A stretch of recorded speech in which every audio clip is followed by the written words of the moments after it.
dal leen ak jàmm ci AGT News chaîne bi leen di jox xibaar yi wér te wóor abonné leen ngir dara bañ leen a raw.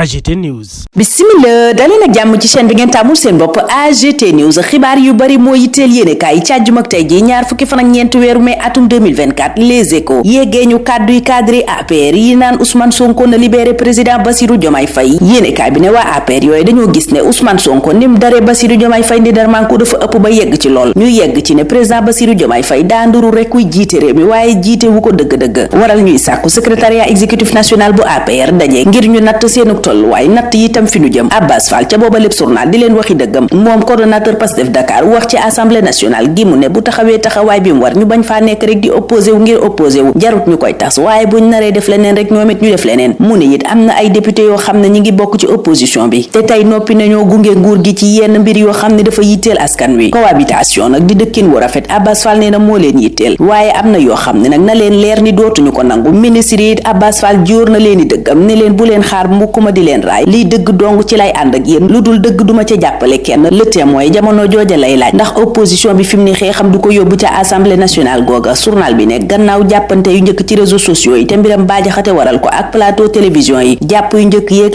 lacrymogène yi ndax fi mu ne assemblée nationale googa la député yi nar a wëlbati ko amal fa xeex bi rawatina ak bu premier ministre Ousmane Sonko ñëwee di def déclaration de politique générale moom Sonko Diomaye leen fa gis ne mbiram baajaxate googa ak Imam Ndaw dafa mujjee wëlbati ko këpp ci seen kaw yéene kaay bi ne muñal gëleen APR doon muñal ak ñeneen daa mel ni mbir moomaa ko jeexal ndax ñi ngi leen di xoolee fi mu ne gëtu ñu jël yoon def ko ngànnaay ngir xeex seeni wujj ci wàllu politique Sud Quotidien waxtu woowa la ñuy xamal ne yoon ci boppam la ñu bëgg a soppi ci réew mi dialogue national bi ñu dëkkmal ñaar fukki fan ak juróom-ñett journal bi ne justice di yoon lañu ko jagleel ci réew mi ndëpp nag ci la ñu jëm yéenekaay bi ne loolaa waral sumb nañu sax démb taataan xalaatu askan wi ci yoon ak ni muy doxee la ca dëng ak lañu ca war a jubbanti journal bi ne ci plateforme jubbanti sax lañu ko nar a awale boobaleb plateforme yéenekaay bi ne démb lañu ko doon lancé ka jiite woon boobaleb lancement bés bi ne mooy Ousseynou Ly ministre porte-parole bu présidence ci moom la yéenekaay bi xëy xamale ñook moom ne gannaaw plateforme jubbanti ji mu lancé démb ànd ci ak équipe communication bu présidence de la république lañu war a xam ci Ousseynou Ly yéenekaay bi nee na mooy fanweeri at ak juróom la am moom mi wuutu Yoro Dia ca communication palais ba nekkoon na chargé de projet ca agence de coopération internationale bu Corée kaddu yi mu fu yëkkati woon doon wax ne Ousmane Sonko dafa war a waxtaan ak Macky Sall yéenekaay baa nga cay dellu si waat kaddu yooyu Ibrahima Diallo bokk ci communication bu Pastef ne li muy tekki mooy force de retenue bi Ousseynou Ly am ñu bari di ko woowee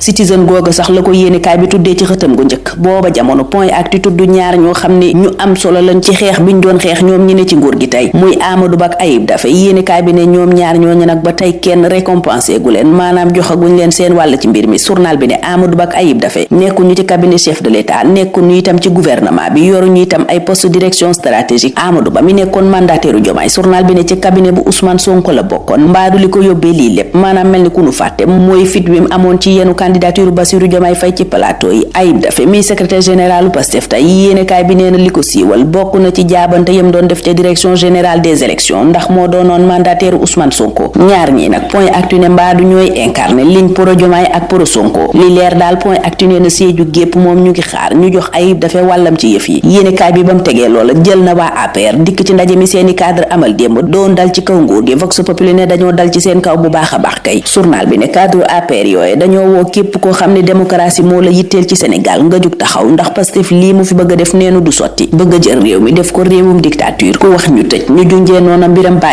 baajaxate mooma sax Vox Populi di ñu yëgal ne guddeem gu njëkk ci kaso fanaan na ko fa biig mandat de dépôt lañu ko fëgg moom ak Imam Ndaw yéenekaay bi ne ci flagrant délit lañu leen di àtte ñaar fukki fan ak juróom ñaar weeru mai fii ak ñu cay àgg réew mi quotidien nañu ña ngay dox jëm ci réforme de la justice maanaam indi ay coppite yu am solo ci wàllu yoon yéenekaay bi ne talaata bi ñu dëgmal nag la ñuy teg jéego yu njëkk yi ndax bëccëgu dialogue national bi ñu jàpp ñaar fukki fan ak juróom ñett weeru mai yéenekaay bi nee na wàllu yoon képp lañu cay waxtaane ndax moom lañu ko jagleel waxtu woowa ca libération président Bassirou Diomaye Faye yëkkati ay kàddu sax jëm ci wàllu yoon ak coppite yooyu ñu ci bëgg a indi kàddu la yum yëkkati ba ñuy lancer plateforme jubbanti la mu wax mooy doxinu justice dafa war a méngoog li askan wi xaar ci moom Abdoulaye Seck doomu Idrissa Seck ji moom yéenekaay bi ne troisième retour de parquet am na ko démb information judiciaire it ubbi nañu ko ñu leen di toppee moom ak ñañu ko booleel jàpp mooy trafic de drogue. ñu des ak libération mi dikk ci mbiram jàngalekat ba nu fàtte Thiès yéenekaay bi ne enquête bi lam woneegum dàq na agression mbir ma lam gën a nduru journal bi nee na mooy kun doon xaar ndax moom Alain Kali moom yéenekaay bi nee na ba nu ko faatee ba nuppi ma nga yoroon téléphone am yorit saak bu am 800 000 francs CFA ay paaka lanu ko jamate dóor ko yit marto journal ba ne marto ba nu ko faatee sax mu takk deret ca wetam lanu ko fekk mbirum Alain Kali moom di jàngalekat ba ñu fàcce Thiès yor baa ñu yëgal ne moo tax G7 sumbu tey ab débrayage lañu bëgg mooy yoon def liggéeyam booba jamono laas di ñu xamal ne Yacine Fall la mu tàmbalee def ca ministère des affaires étrangères moo ëlëm ñu bari yéene cabinet diplomate yemu woowaat ñàkk taaru gi ci jëf ji waaye itam lu ñu bari jàppee làmbatu yéene cabinet moo jaaxal ñu baree bari ca ministère des affaires étrangères contractuel ya nekk bitim réew yépp yéene cabinet na woowaat nañu leen secrétaire général ba yi dàq nañu ko démb ko wuutu mooy ambassadeur Khar Diouf Barthélémy Diaz ak Bassirou Diomaye Faye moom booba jamono enquête gis na ci round d'observation la ñu nekk maanaam ba tey ñi ngi janooy xoolante journal bi fàttali di jëflante gi nag diggante ville bu Ndakaaru ak état central jamono yi nu weesu yépp 2009 ba tey dafa xaw a ñagas Paate Mbeng ne ñu ngi xaar jëflante gu rafet ci état central bi la mu war a jàpp mu jàpp ca lu soxal condamnation Barthélémy Diaz enquête ngay laaj lan la ca président Bassirou Diomaye Faye di dogal fii ñuy am tontu li Le Quotidien ñu yëgal ne Bassirou Diomaye Faye ba tey mi ngi ci tukki nemmeeku yéene kaay bi ne gannaaw paraaya tey président de la république ma nga jëm ca Conakry ëllëg dana it amal ñetti tukki ca France diggante juin ak novembre France moom ak Maroc Walf Quotidien ne woowaat nañu Macky Sall tegaat ko ci àndam ne ko ni Sénégal di doxee ak wàllu politique bi na ci seppi loxoom Diomaye booba jamono Walf Quotidien gis na dafa fas yéene dugal loxoom bu baax a baax ci CEDEAO ngir jubbanti lépp lu ci dëng bokk na ca woowaat réew yi mer gedd gën a it indi dal ci moomaleb CEDEAO Walf Quotidien noonu la ñu yëgalee tukkee moom Diomaye ca Guinée stade moom mi ngi ci jongante yi war a dox diggante Sénégal République démocratique bu Congo ak Mauritanie ne Aliou Cissé fi mu ne jafe-jafe yi kan lay teg ci attaque bi la am Eumeu Sène mi am ndam barki démboo njaay ci kaw Sa Thiès sunu làmb ca moom la xëy la mu jàpp ca moomaleb ndam mooy Eumeu Sène jeexut te jeexalut ñun foofa la ñuy jeexale tey ñaanal leen kenn dal ak jàmm dig dajee ëllëg incha allah. AGT News.